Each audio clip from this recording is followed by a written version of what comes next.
ભારત, જય જવાન, જય કિસાન। મિત્રો, આજે ગુજરાતની 7 કરોડ જનતા જનાર્દનને ગુજરાતના લગભગ 1 કરોડ ખેડૂતોને ખેત મજૂરો ગુજરાતની જનતાનું પેટ ભરી રહ્યા છે અને આજે ગુજરાતની અર્થવ્યવસ્થામાં કુલ જીડીપીના 20% યોગદાન ખેડૂત પુત્રોનું છે। એટલા માટે ખેડૂતોને જગતના તાત અને ધરતી પુત્રો કહ્યા છે। મિત્રો, આજે ગુજરાતના કિસાન ભાઈઓ, ખેડૂત ભાઈઓ 4 પ્રકારના સંકટમાંથી પસાર થઈ રહ્યા છે।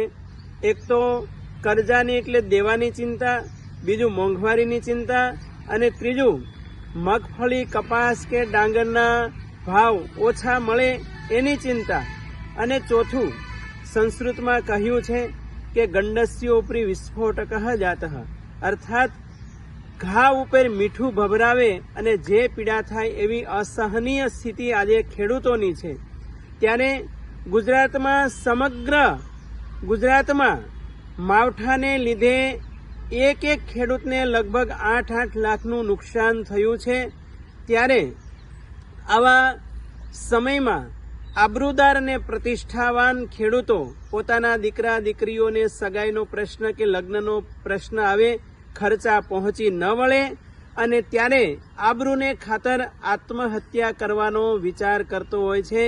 ત્યારે એક સાધુ તરીકે અને ખેડૂતના દીકરા તરીકે આ તમામ ખેડૂત ભાઈઓને મારી વિનંતી છે કે આવા સંકટ સમયમાં કોઈ ખેડૂત ભાઈઓ આત્મહત્યા ન કરશો અને વિચાર સુધા પણ ન કરશો। આવા સમયે ખૂબ ધીરજ રાખજો। અને બીજું કે સરકારશ્રીને મારી ભલામણ છે કે આ અવસર છે ખેડૂતોના સંકટ સમયમાં દેવું માફ કરવાનો, તો બને તો ખેડૂતોનું દેવું માફ કરજો એવી વિનંતી સાથે જય ભારત, જય જવાન, જય કિસાન।